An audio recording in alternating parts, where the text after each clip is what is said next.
こんにちは、みどりです。ニュージーランドより発信しています。このチャンネルでは日常の困難を乗り越え、心穏やかな生活を目指す知恵を共有します。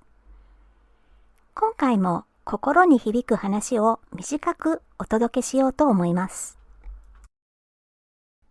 今回は失敗は成功の対極にあるものではなく、動線上にあるものというタイトルでお話しします。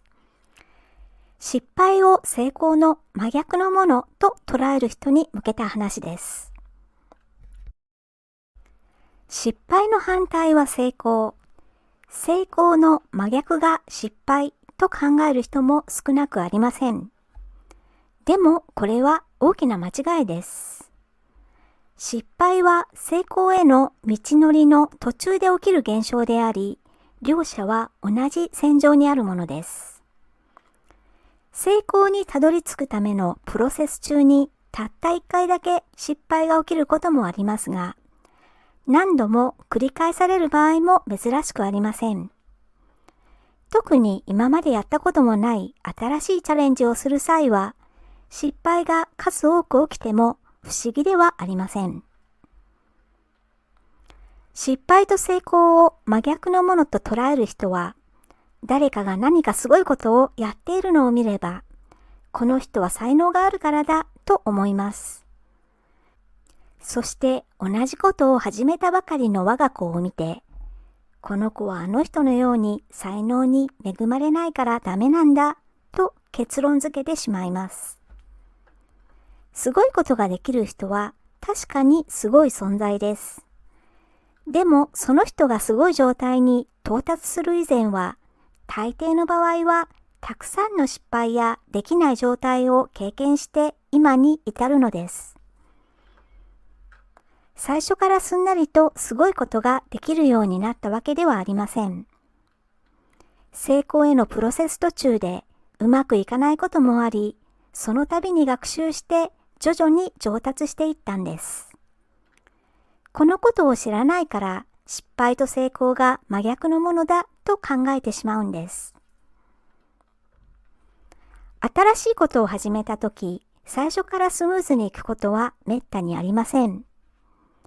ミスや間違いをして、こうやったらダメなんだということを学べます。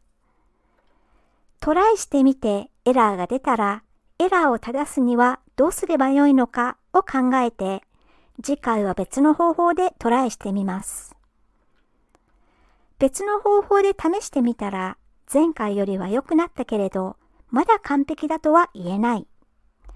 この状態をさらに改善するにはどうしたら良いのだろうかと再び考えます。トライ、エラー、改善のサイクルを何度か回すうちに最善の方法に行きつけるものです。失敗をたくさん経験して、その度に改善策を考え、それを実践してみます。そうするうちに徐々に向上していき、うまくいくコツをつかめるんです。失敗は成功の反対だと思う人にとっては、失敗することは悪いことであり、できる限り失敗を避けたいと願います。失敗を避けることはさほど難しくありません。何もやらなければ失敗することもないからです。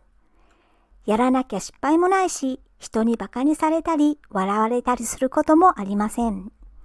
だから何もしないのが一番です。よってそんな人は新しいことに挑戦しようという意欲も湧かず、何事にも消極的です。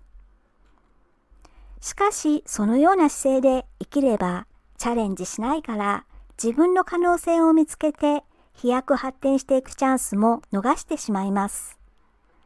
せっかくの人生なのにこれではもったいないことではないでしょうか。子供が何かに興味を示し、これやってみたいなと言ったら、ためらうことなく、ぜひやらせてあげましょう。長続きするのならやってもいいわよなんてことは言わない方が賢明です。なぜなら実際にやってみなければその子にそれが向いてるかどうかわからないからです。面白そうでも実際にやってみたらあまり好きではなかったということもよくある話です。それでも実践してみて好きかどうか自分で確かめただけでも意義あることです。長続きしなくても試した方が試さないよりもずーっといいです。いろいろなことに挑戦してみて初めて自分には何が向いているのかを知ることも可能です。これだというものが見つかったらそれに集中して知識を深めたりスキルを磨いていけばいいです。自分がやりたいことを見つける点でもトライアンドエラーをしても良いはずです。長続きしないことを失敗と捉えるのではなく、本当にやりたいことを見つけるためのプロセス中に起きることと考えた方が望ましいです。この世の中にはうまくいっている人とそうでない人がいます。両者の違いは一体何なんでしょうか？もちろんある程度は運もあるでしょう。でもそれよりも重要なのはどこまで試行錯誤ができたかではないでしょうか。あることにとても優れた人がいて、そんな人を目の前にすればすごいと感心します。そしてその人は才能に恵まれているからと思ってしまいます。しかしその人は自分の知らないところでどれだけ試行錯誤を繰り返したことかわかりません。生まれながらの才能や資質は否定しませんが、それ以上に大切なのはどれだけ失敗を繰り返しながら新しい試みを実践したかということです。失敗は成功の反対ではありません。成功のために必要なプロセス中に起きる現象が失敗なんです。失敗をそのように捉えて、失敗することに恐怖心を抱く必要はありません。失敗を恐れずにどんどん新しいチャレンジをしていきましょう。ということで今回は失敗は成功の対極にあるものではなく動線上にあるものというタイトルでお話ししました。最後まで聞いていただきまして本当にありがとうございました。次回も役立つ情報をお届けする予定です。応援いただけると嬉しいです。